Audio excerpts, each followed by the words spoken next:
Welcome to Haunted Talks, the official podcast of the Haunted Walk, offering thematic walking tours in Kingston, Ottawa, and Toronto, Ontario. My name is Jim Dean. I am the creative director of the company, and thank you so much for joining us on this first episode of 2016. Hope your year is off to a great start. Today, I'm going to be speaking with noted science writer Brian Clegg about his book, How to Build a Time Machine, the Science of Time Travel. Now, I was prompted to try to get Brian on the show, as over the last year, we've launched a new tour in all three of our cities called the Time Travel Trail Adventure. Now, this is very different from our ghost tours. These tours are led by outrageous time-traveling tour guides who share some of the more quirky, unusual, funny local history. And there's a couple games and things like that along the way. It's really quite hilarious, and you do learn a bit as you go. So during the warmer months this year, definitely urge you to check out our Time Travel Trail Adventure. It's a lot of fun. You'll have a great time. Now, we are going to be giving away a copy of Brian's book, How to Build a Time Machine, The Science of Time Travel. And to enter that contest, all you have to do is jump on our Instagram account, which is @HauntedWalk, find the picture of our time traveler holding the book, like that photo, leave a comment below, and you're entered in the draw. We'll draw the winner first day of February 2016, so be sure you enter before then. One other quick note is that we are hiring. So if you think you or someone you know would make an excellent tour guide, someone who loves, telling stories, being the center of attention, a love of history maybe, anything along those lines, we'd love for you to apply. And the process is extremely simple. All you have to do is go to our website, hauntedwalk.com/jobs, click the jobs link if you go to the main page, and just fill out the application. As simple as that. So please, if you think you would make an excellent tour guide or someone you know would, please let them know we're hiring. We'd love to see those applications. And without further ado, here's my interview with Brian Clegg. Today we are speaking with Brian Clegg, particularly about his book, How to Build a Time Machine, The Real Science of Time Travel. But Brian, you've written or published close to 30 books, or maybe even more than 30, on various topics in the field of science, including probability, gravity, the Big Bang, climate change. In this April, you'll be releasing another book called Science for Life, a Manual for Better Living. Could you share a little with us about how you came to be so passionate about science and why you decided to make it your life's work? I think it's something that's always interests me. Like a lot of people, I got excited when I was young, partly because I'm the right age to have been a teenager during the first moon landing. I was around for the first version of Star Trek, all that kind of thing. Got excited by science early on, and it's just stayed with me because in the end, it's how the world works. The difficulty really is understanding why anybody wouldn't be excited about science, and I want to communicate that to others. And why do you think it is, in some ways like history, can sometimes be a very difficult topic to get people to engage with? Why do you think that is? I think part of it is, frankly, the way we teach science in schools could be better, that we don't make it as interesting as we could. We teach very old science, apart from anything else. If you look at physics, which is an area I do a lot of work in, we mostly teach 19th century physics. We almost ignore all the really exciting stuff that happened in the 20th century at school. So it's partly the way we teach it, and it's also, frankly, because there is some effort to get over it. You have to get your basic maths in place, that kind of thing. But if you do that, I do think that the science can be fascinating. Absolutely, completely agree. After reading your book, let's focus a little bit more on that, and time travel in particular. First off, why do you think we are so fascinated by the idea of time travel? It's an interesting one, isn't it? I guess it's partly because it's just something that we can't do naturally in the same way that we can move around in space. It doesn't come so naturally to us, as it were. But it's also because of all those interesting possibilities of saying, what would the future be like? What would it be like if we could go into the past, either to see history or even to change things? It just opens up all that world of what if, which I guess is why it's so frequently featured in science fiction. And do you have a favorite science fiction show or novel that is kind of your touchstone for time travel? I don't know that there are a number. I mean, the very first fiction book I ever bought was The Time Machine, the H.G. Wells book, which frankly is actually quite hard going, but still is interesting. I think if you look in the media, a relatively recent movie I rather like is Looper, which plays around quite interestingly with time travel and what you might do with it. And that's with Bruce Willis and Joseph Gordon-Levitt, I believe. A very interesting film, and leads nicely into my next question, and something you outlined right at the beginning of the book, which is we kind of have a little bit of difficulty because defining time itself can be quite a challenge. Oh, that's right, and it's a problem that goes back a long way. I think I mentioned in the book that way back in the 5th century, we've got sort of quotes right from back there saying, everybody knows what time is as long as we just are thinking about it. But if you try to talk to somebody, if you try to tell them what your understanding of time is, you just can't. So we know what it is, but we find it very difficult to describe, to talk about. And even if you read a book like A Brief History of Time, which kind of suggests it's going to tell you everything you wanted to know about time, actually it doesn't really say what time is. So it's something we experience, it's something we're all familiar with, but it's something that's hard to pin down.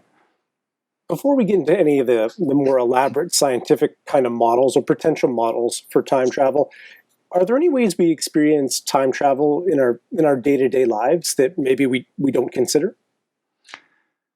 There's two ways of looking at time travel, I guess. One is just in terms of the subjective flow of time. And we all move around in time in various ways in terms of our subjective experience. So, every night you effectively leap forward a few hours in time because you go through a period of time when you're not conscious when you're asleep. And you go from, whatever it is, 11 o'clock at night till 6 in the morning or whatever. And that time is just gone. And so subjectively, that can happen. Similarly, we've all experienced, when you're doing something boring, it seems to take forever. When you're doing something really exciting and interesting, it just goes by in a flash. So subjective time travel, I guess we're all doing all the time. But in another sense, of course, we're also moving through time because we don't stay in the same now, as it were. So just waiting a second there, I've moved forward into the future. It's not very exciting time travel, admittedly, but it is happening. Yeah, kind of a mundane experience of time travel. Interesting. Now, how would we scientifically separate kind of the subjective experience of time versus something we can actually measure? Is there a clear differentiation between those two ideas? Because as the observer, as the person trying to measure it, don't we kind of play a role in how time is perceived and therefore measured? It comes down to an extent of what you mean by time, and scientists have various different definitions. But if you're talking about a sort of an objective scientific approach to time, in the end, it's what a clock measures. It's so you could say it's something like light takes time to get from A to B. We can use the measure of how far a beam of light has traveled and say a certain amount of time has elapsed. You have clocks that give you that objective tick of time that we then see our subjective view of it moving around. An interesting philosophical question, also dealing with the science, of course, as well, is a very obvious question, which I know you've heard, which is if time travel does exist some point in the future, particularly with the ability to go backwards in time, it does seem like there should be a whole bunch of time travelers, amongst us. And while we can imagine many of them would be, maybe ethical and wouldn't make themselves known to change the timeline or anything like that, if time travel becomes omnipresent or very, very available at some time in the distant future or near future, whatever the case may be, wouldn't we have heard from time travelers already? It certainly does seem a little puzzling to start with. And in fact, I think it was in 2005 at MIT, they arranged a conference for time travelers and waited for time travelers to turn up, but unfortunately none did. But actually, when you start looking at the science of time travel, because there's nothing in the laws of physics that prevent it. It's not like it's impossible. There are two interesting things that come out that make it very different to the kind of time travel we usually get in fiction. And one is that going backwards and forwards are very, very different. It's much easier to go forward as fast as you like within reason in time than it is to go backwards. And the other thing is that the only mechanisms we know for moving through time, which are based on relativity, don't allow you to go back any further than when the time machine was first created. So it's not at all unreasonable that you wouldn't have visitors from the future, rather, because they wouldn't actually be able to get back here unless time machines had already been built now, which, as far as I'm aware, they haven't. Could you go into a little more detail about that specific examples? I think that's extremely fascinating. Why couldn't we travel back earlier in the machine? Well, really, it's because in fiction, you sort of get in a machine, you start at time A, and you press a few buttons, and you've gone to time B. But it's not like that. Real time travel is about relativity, and relativity says that movements in space and time are connected, and also that things like gravity modify space and time. And they're the mechanisms we have for moving through space and time. And as far as we're aware, as far as going into the past goes, the only possible thing to do is to set up a location where time runs slower than it does in the ordinary world. So if you imagine I had a box, and in that box time ran incredibly slowly, and I left that box for a year and then came back to it. If I could get into the world of that box, I would be moving back a year in time. And it's that kind of mechanism. It's ways of finding, of slowing down time in a particular region, and then getting into that region is the only way we can see for getting into the past. So because of that, you already have to have the time machine slowing down time in a particular region from the point in time you want to get back to. And then looking the other way, moving forward in time, is there any other similar barriers to theoretical barriers as to how far into the future we could go if it existed?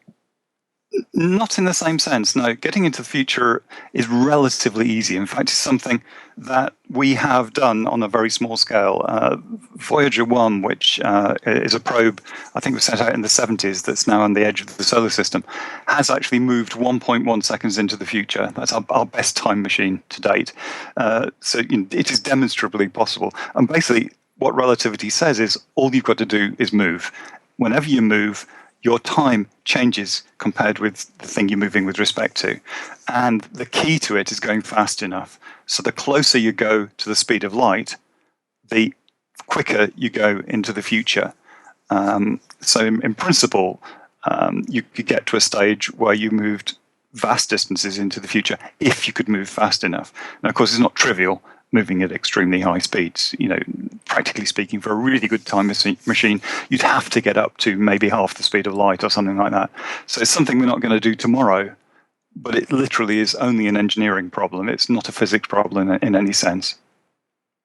Fascinating. Reminds me of one of the Star Trek movies, where they slingshot around a sun or a planet to get enough speed to get back in time. I think they were saving the whales. It was Star Trek 4. But speaking of that particular problem, the idea is if we could go fast enough, we can travel in time. But it seems like there would be huge, and I think reading in the book, the faster something moves, the more gravity it has, which has to be overcome as well. So is it possible we would ever have the fuel source or the mechanical device, the space shuttle, whatever our traveling device is, to have that much power to move at that much speed? Because the numbers must be absolutely staggering. It's certainly difficult. In the end, it depends on what kind of scale you want to make it happen. So somewhere like the Large Hadron Collider in Geneva, they got particles there going at 99.9999% of the speed of light. So it's perfectly possible to get things up to that speed, but of course they're incredibly small, incredibly light. When you're talking about a time ship, a spaceship traveling at that kind of speed, then, as you say, it takes a huge amount of energy. But again, it's not impractical with the physics. The best way we could do it probably would be to use antimatter as a source. So funnily enough, we're getting back to the Enterprise in that was supposedly powered by a kind of antimatter engine. But antimatter is an incredibly compact source of energy. And in the book, I calculate, I think to get to a good speed, you probably need about 30 tons of antimatter, which in terms of, of carrying fuel is not immense. It's far less fuel than a rocket carries today. The only problem being is that at the moment, sort of annual production of antimatter in the world is probably about 1/1,000,000th of a gram. So we've got a way to go again. But it's an engineering problem. So in principle, certainly we can move into the future by reasonable amounts, just by moving fast enough. Another very frequently used trope in science fiction is the idea of wormholes. 2 points in the universe being connected, which you could traverse almost instantaneously. What is the science behind wormholes, and is that actually a practical means we could look at in the future of time travel? Well, certainly if you had a wormhole, it would be a way of getting into the past, because you can use the kind of mechanisms you use to move into the future with a wormhole to sort of reverse the process. So effectively, you move one end of the wormhole to an earlier point in time using movement, and then by going through the wormhole, you can jump into that space where the times run more slowly. So in principle, if we had wormholes, yes, that's one of the ways you could move into the past.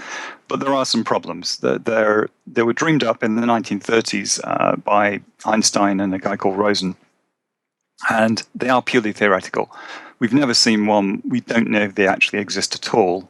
And if they do exist, there are some pretty serious problems in getting through them, because in principle, they should just collapse if you try to go through them. Now, there are cunning ways to get around this. There's a possibility, if we did have a wormhole, you could find a way to do it. But I think here we're talking, about engineering solutions going maybe thousands or millions of years into the future if we were able to do it. It's pretty hard stuff, and as I say, we don't know for certain they even exist.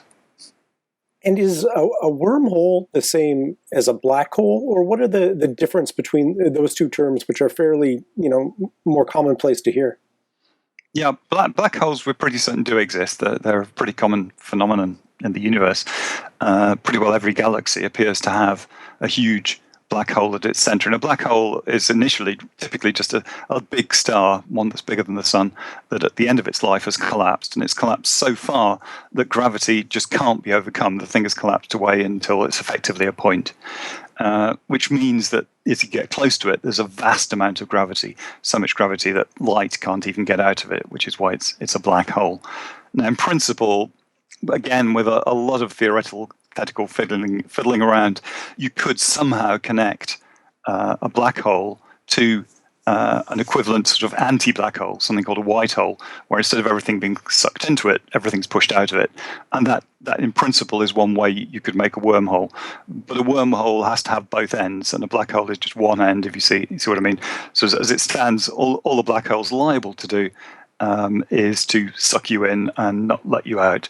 It's just about possible. There are one or two theories, because bearing in mind we're talking about really at the edge of physics here.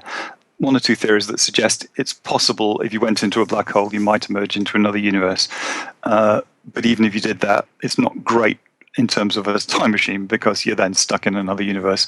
It's not incredibly helpful in terms of just traveling in time. I've always enjoyed in science fiction, that moment where they try to enter the black hole. Mm-hmm. Because the gravity is so immense, the closer you kind of get. Is that the event horizon they call that particular point? I'm curious what would happen if I was in some type of space craft as I entered a black hole, what that would be like, or what I would experience theoretically. And also, if there was an observer further away, what would they kind of observe as my ship headed towards this immense source of gravity? Yeah, I mean, if you're flying into a black hole, typically you've got serious problems.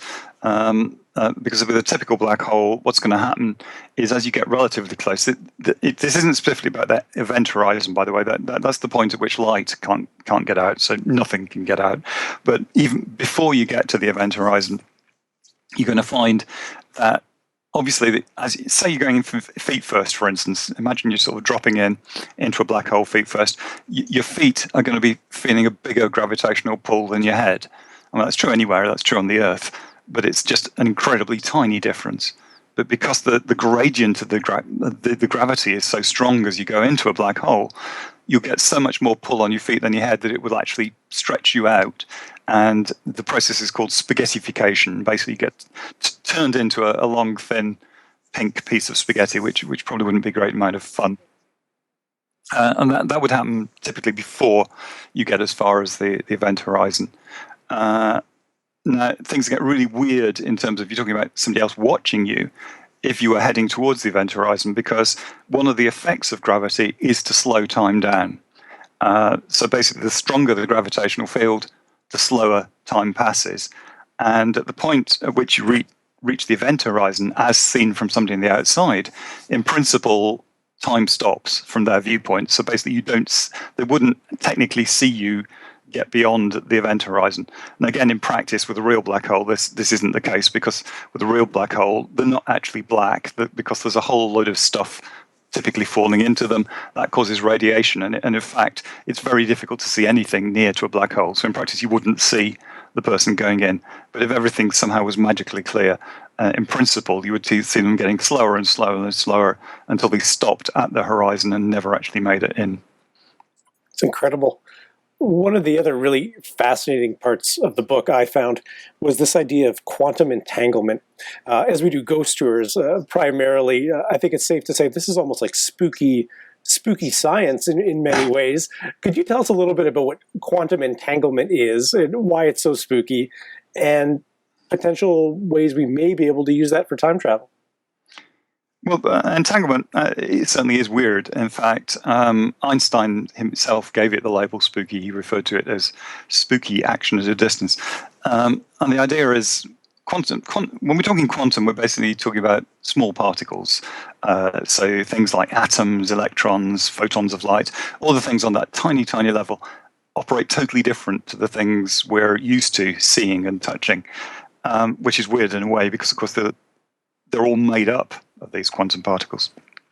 And one of the strangest things these particles do is you can get them into this state called entanglement, where effectively two particles are related to each other. They become part of the same thing. And when they get in that state, what it means is you can separate them at any distance. And if you make a change to one particle, it's reflected in the other particle instantly. So change here, and you've got the particle the other side of the universe. When you make your change, it will instantly change as well. Now, if we could send information instantly, then that would be a way to send the information back in time, because you could use basically a combination of that instant sending and having a ship that's moving fast enough for time to run slowly on it. And that would mean that effectively the signal went backwards in time. But the trouble with that, essentially, is that entanglement's rather clever. Well, it feels rather strange in the way it does it, because although it's true that a change in one particle is instantly reflected in the other, the thing that happens is random. We have no control over it. So yes, you can send a message instantly, but it can only be random garbage. And because of that, unfortunately, there doesn't seem to actually be a mechanism for using it to send a message back in time. But if you could get a message through it, and people are always trying to find some cunning way to get around it, then in principle you would have a way not of traveling back in time, but of sending a message back in time. So you could say, hey, the lottery results were going to be this, and you could share in that $1.5 billion or whatever it was.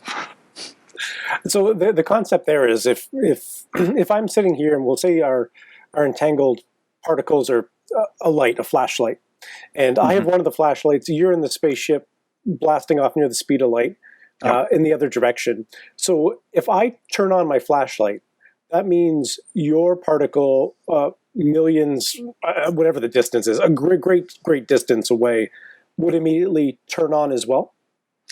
Effectively, I mean, it's slightly more complicated than that. If it were just turning on, it'd be great. You could send a message.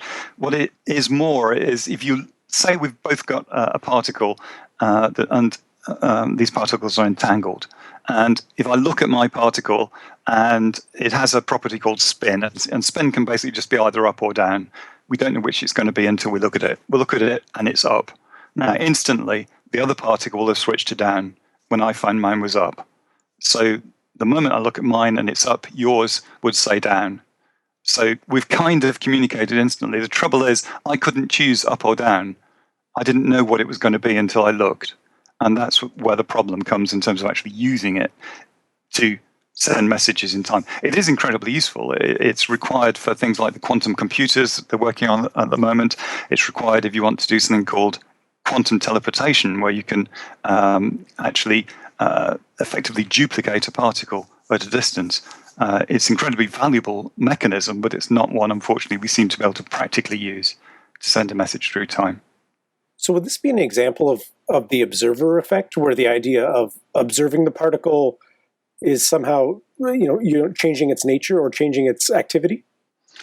Well, with any quantum particle, essentially, when you leave it alone, its properties become vague, if you like. So it's not exactly in one position. It could be anywhere across a range of positions.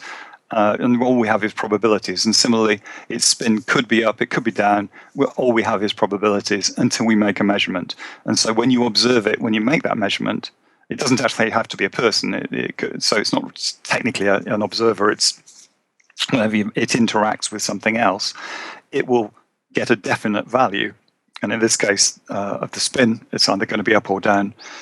And the act of measuring it then results in the other particle, wherever it is, adopting the opposite spin. Speaking of probability, then, using your own imagination, what do you think will be, or what techniques, what line of thought is going to lead to something where the world says yes, this is time travel? Where are you most optimistic that there might be some real progress made? Well, I think it's because forward time travel is the easy one. That's bound to be the one, frankly, where there's going to be significant steps forward. And that's very much tied into also our space travel. So the better we get at space travel, if we can look at ways, for instance, of getting a ship that could get to a star in a reasonable timescale, and there are mechanisms to give them acceleration that are certainly a lot better than anything we've used at the moment, then you're also at the same time getting a better time machine. Just as this Voyager probe, as I say, is the best we've got so far, gone about 1.1 seconds. It's not a lot, but it's easily measurable. It's doing something. It is actually happening. We could go significantly further if we look at the next generation type of motors that might be available. Of course, NASA are always thinking of different things. They're even playing around with ideas, admittedly just vague ideas of could you build some sort of warp drive? And if you could do that, if you could find some way of getting to the stars very quickly, then at the same time, you are also time traveling. You can't do one without the other. That's something that science fiction hardly ever bothers with. But, whenever, the USS Enterprise in fiction is supposed to have gone off to the stars, it is also traveling in time. It can't help it. And is it most likely these advances will take hundreds of years, or are we talking thousands of years? It really depends what sort of scale you expect to see them on. In terms of the kind of things scientists can get excited about, so something you can do, making a very small change, going forwards has been done plenty of times already. And there's at least one physicist, a guy called Ron Mallett in the States, who believes that on the desktop you could produce an effect going backwards in time by a very small amount, say a millionth of a second or something like that, but something that would be measurable and that scientists could get excited about if it's true. If you're talking about something practical, you want to take a trip to 50 years in the future, which of course is something you have to think seriously about because it's a one-way trip. Then I suspect we're probably talking not more than 100 years or something like that before that is in principle possible with the sort of technology that will be around. If you just think about how far we've come since 1916 in terms of technology and project that forward, I really don't think it would be miraculous to be able to have a ship that is going fast enough to produce fairly chunky time travel. Definitely hope life expectancy continues to trend upward, so we have the opportunity to be here to experience that. One of the things I absolutely loved about the book, How to Build a Time Machine, The Real Science of Time Travel, were these kind of little vignettes you gave us about a little bit of the backstory of some of the major scientists involved with a variety of discoveries. Many of the big names, obviously Einstein, Newton, Tesla. Of all these characters who kind of paint the time travel universe as it stands right now, I was wondering if you had anyone that you found their story particularly fascinating or interesting to you. I think one of the most interesting is the guy I mentioned already, Ron Mallett. He's a physics professor in the States, and he was actually totally inspired to get into physics because of time travel. When he was a boy, I think he was about 10, his father died, and he desperately wanted to somehow get back to his father and speak to him again. And he discovered a comic book that was based on the time machine, that talked about time machines, obviously. And he tried to build himself a time machine in his basement that looked like the thing in this comic book, which clearly didn't work. But the fact is, it gave him the inspiration, the thought, is there some way it could be possible to travel through time? And because of that, he's developed expertise in areas like general relativity, which is necessary for the kind of backward traveling time machine. He's become a physicist inspired by this story. And knows perfectly well, for the reasons I've mentioned, that he couldn't actually go back in time and see his dad, that it isn't actually possible. But it's what inspired him. And the thing I think that was particularly nice, one of the versions of my book, we were looking for a different looking cover. I got a cover that was based on a comic book, and we hadn't a clue at the time until after the book was published that it turned out to be the same comic book that had inspired him all that way back in the 60s to start working and towards the possibility of a time machine. And he still hoped. I think Ron's sort of in his 70s now, but he still has a project underway that may produce a desktop version of a backward traveling time machine on a very, very small scale. Time travel is such a cool topic, and it was a real treat to talk to Brian about that today. I hope you enjoyed the interview as much as I did having the conversation. A quick reminder, we are giving away a copy of Brian's book on our Instagram account, which is @HauntedWalk. Just find the picture of our time travel trail tour guide holding a copy of his book, heart the photo, like the photo, leave a comment below, and you are entered to win. We'll draw the winner on February 1st, 2016, so be sure you enter before then. If you're enjoying the shows, we'd love to get a 5-star review from you on iTunes. Definitely make sure you subscribe to the show there on your podcast catcher of choice. Be sure to follow The Haunted Walk social media-wise. We're on Facebook, Twitter, Instagram, and we've just started a Snapchat account, which we're just trying to get the handle of. So definitely look for us there. Until we meet again, sweet dreams.